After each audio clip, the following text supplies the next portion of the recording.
Good afternoon guys, good afternoon. Ay aalis kami, magdi-dinner kami. Punta kami sa restaurant, magdi-dinner kami. Ano kayang kakainin namin? Siyempre, paborito ko is steak. Pero I'm gonna have some lamb today.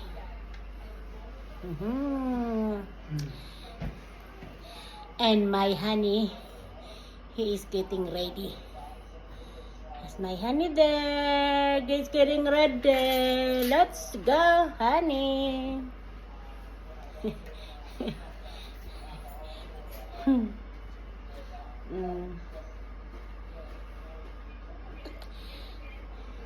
So, kakain kami sa restaurant. Lalabas kami.